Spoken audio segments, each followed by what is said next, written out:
Okay, so here we go. Here is a kind of neatened up version of the unit circle, the information that we've got on it so far, about it so far. And remember, this is the circle whose equation is x squared plus y squared equals to 1, because the center is at the origin on the xy plane, right?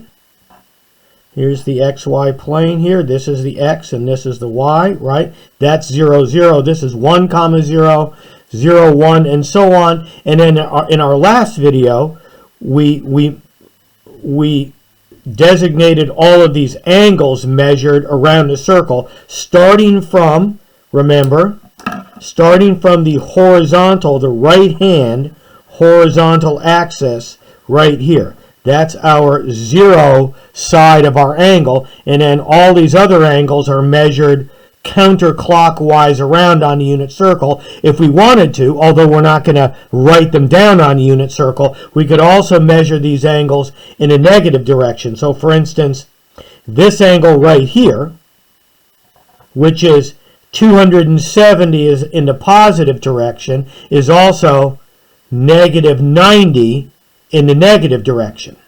So these coordinates here, 0, negative 1, are associated not only with the positive angle of 270, but the negative angle of negative 90.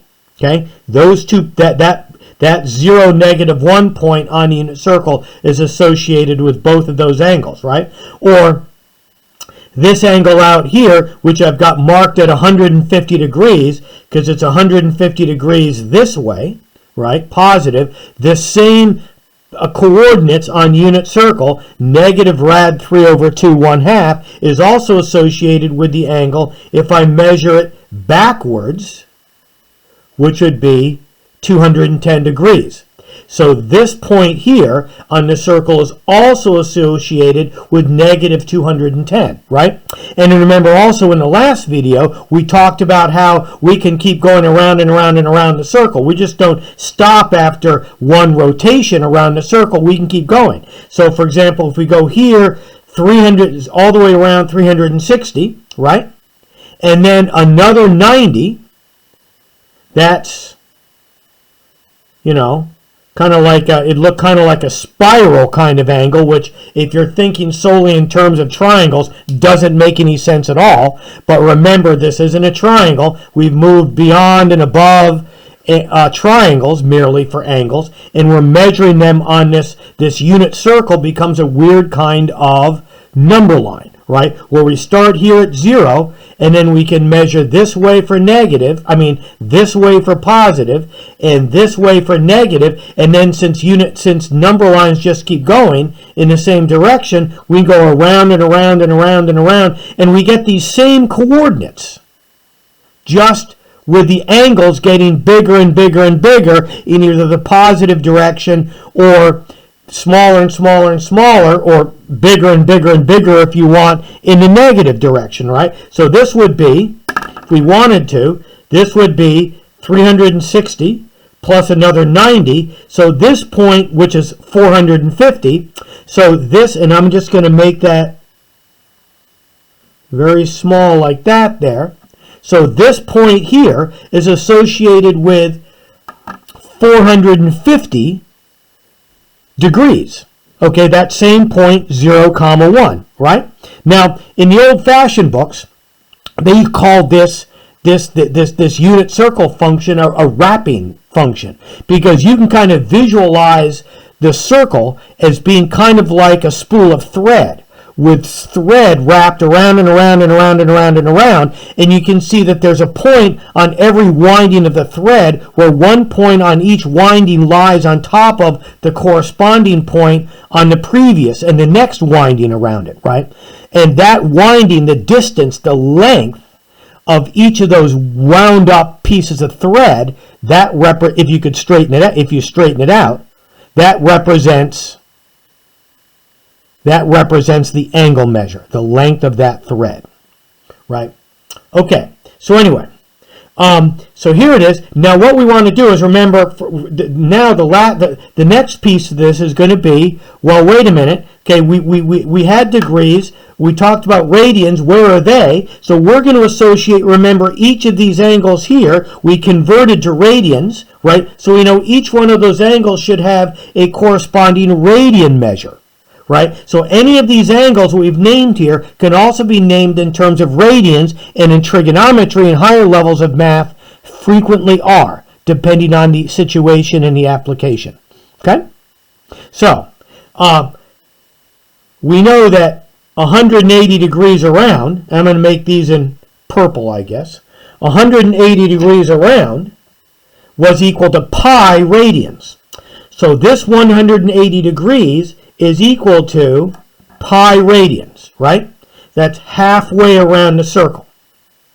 And then all the way around the circle is going to be 2 pi.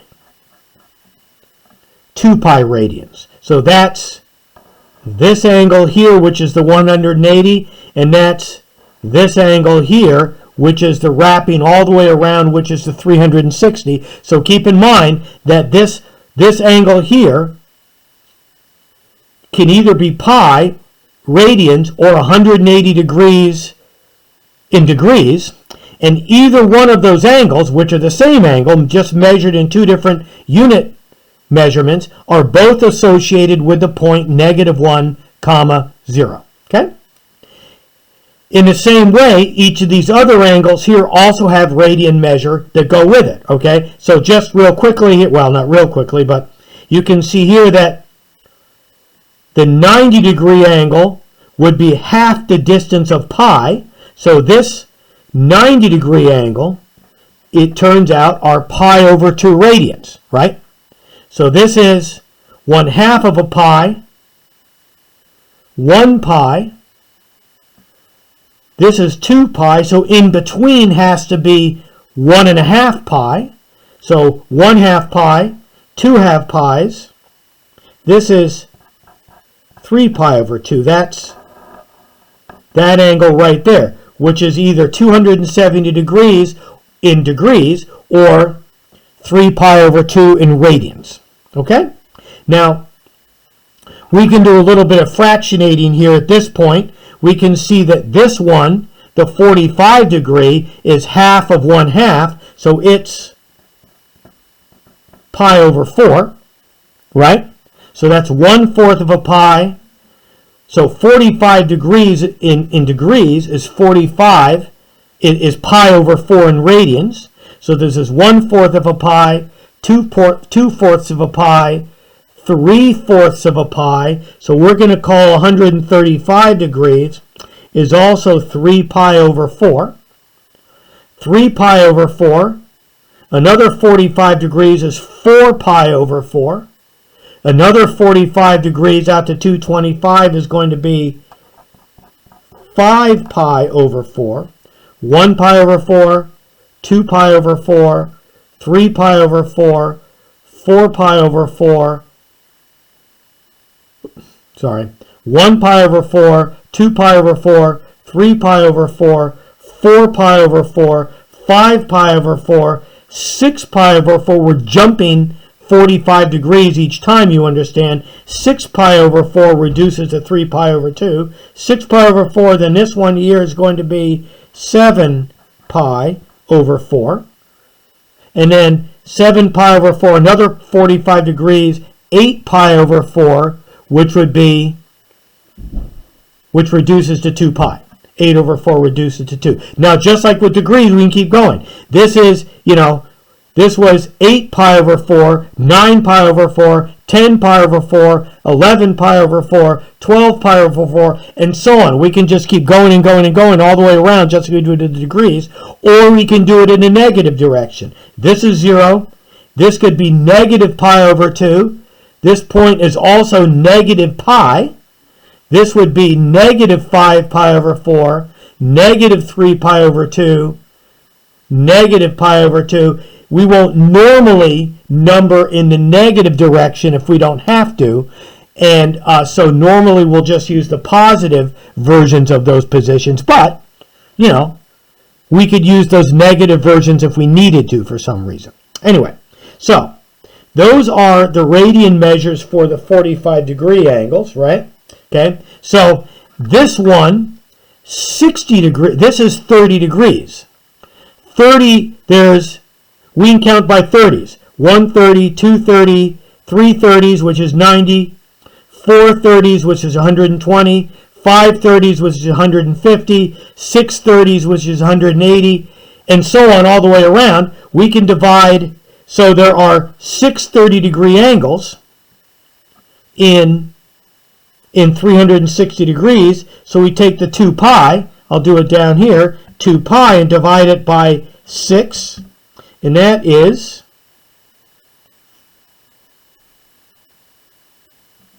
pi over 3, right? So I'm sorry, I meant 60 degrees up here, sorry. 60, 60, 60, 60, 60, 60, there's 6 of them, right?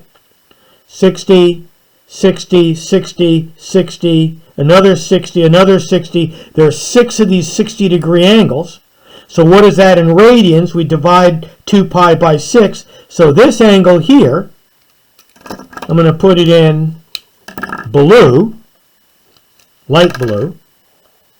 This is going to be pi over 3. So every time we measure 60 degrees, we measure pi over 3 radians. So this is 1 pi over 3. We go another 60 degrees out here from 60 to 120. That's 2 pi over 3. Another 60 degrees takes us to 3 pi over 3, which is pi. Another 60 degrees takes us to 4 pi over 3, which is 240. Another 60 degrees takes us to 5 pi over 3. Right? 60 degrees here, we have to jump over 270, right? That's 5 pi over 3. And another 60 degrees takes us back up here. That's 6 pi over 3, which reduces to 2 pi. So the blue ones, those are the radian measures that go with 60, 120, 240, and 300, right? Now, up here, now the last one, there are 30, 30, 30. Now, 30 degrees is 1/2 of 60 degrees. So if that's pi over 3, 30 degrees, it turns out, is pi over 6. Right? So a 30 degree angle measured in degrees is equivalent to pi over 6 radians measured in radians. Now, keep in mind that because this 180 doesn't come out to be an even number of radians, there's, for our normal, unit circle angles like 30 and 60 and 90 and 120, there's never going to be an even number of radians. You can have an even number of radians, like 1 radian and 2 radians and 3 radians, but if you use our conversion formulas, that doesn't work out to be an even number of degrees, okay? So when we write radians on the unit circles, we're always going to write them in terms of these pi representations here, okay? All right, so that's pi over 6.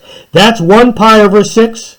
We'll count by 30s around the circle now. 1 pi over 6, 2 pi over 6, 3 pi over 6, which is 1/2, 4 pi over 6, which is 2/3, 5 pi over 6.